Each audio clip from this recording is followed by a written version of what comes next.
আসসালামু আলাইকুম। কেমন আছেন সবাই? আশা করি আল্লাহর রহমতে সবাই ভালো আছেন। আলহামদুলিল্লাহ আমরাও ভালো আছি। আজকে দেখাবো সিটে রুটি পিঠার রেসিপি। আর এটা আমি রেডি করেছি আমার শ্বশুরের জন্য।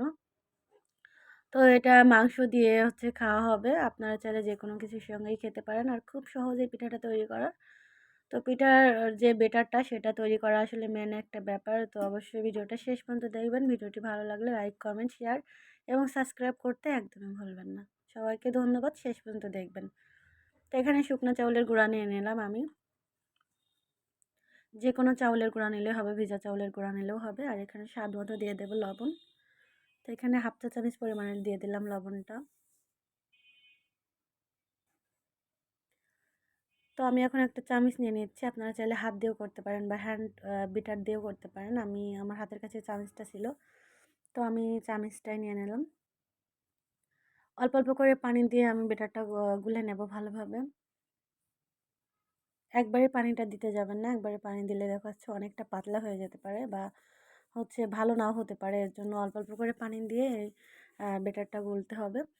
তো দেখুন আমি কিভাবে করছি। আর এই ব্যাটারটা যদি ভালোভাবে রেডি করা যায় তাহলে কিন্তু পিঠাগুলো খুবই ভালোভাবে উঠে আসে কড়াই থেকে। আর পিঠাগুলোর অনেক ছিদ্র হয়, অনেক ভালো হয়। তো অবশ্যই এই টিপসটা ফলো করতে হবে।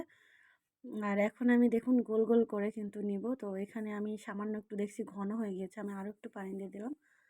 পানির পরিমাণটা আপনারা বুঝে শুনে দিবেন। আর ঘনত্বটা আপনারা দেখে খেয়াল করে বুঝতে হবে যেরকম ঘনত্বটা হবে। তো এভাবে করে আমি নিলাম গুলিয়ে। আর এখন আমি কিন্তু এটা ঢাকনা দিয়ে ঢেকে রাখবো আধা ঘন্টার জন্য। তো অবশ্যই আধা ঘন্টার জন্য রেস্টে রাখবেন। তো ফিরে আসবো আধা ঘন্টা পরে।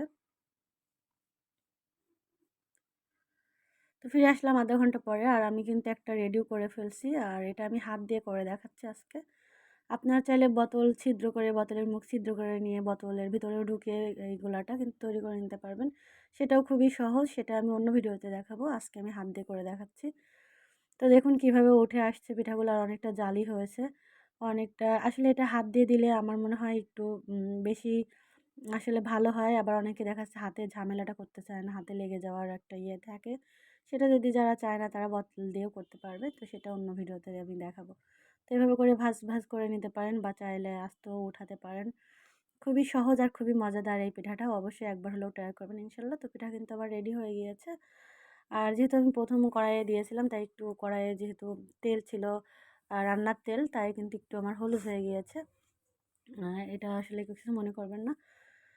তো আশা করি আপনাদের ভিডিওটা দেখে ভালো লেগেছে। তো এটা আমি কিন্তু আমার শ্বশুরের জন্য রেডি করছি। আর এখন কিন্তু আমরাও খাবো।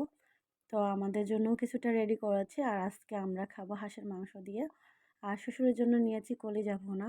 কারণ শ্বশুর মুরব্বি মানুষ, উনি কলিজা ভুটা হলে খেতে পারবে ভালো, এর জন্য। আর আজকে আমরা বাচ্চারা আমরা সবাই খাবো হাঁসের মাংস দিয়ে। তো আপনারা যেকোনো কিছুর মাংস দিয়ে খেতে পারবেন বা তরকারি দিয়েও খেতে পারবেন বা যেকোনো সবজি দিয়েও খেতে পারবেন। পিঠাটা কিন্তু অসম্ভব মজার হয়। তাই আপনারা শুধুও খেতে পারবেন। তো আমি একটা হাতে করে নিয়ে দেখাচ্ছি যে কতটা জালি হয়েছে। আর দেখুন কতটাও কিন্তু কাঁচা ভাবটা নাই।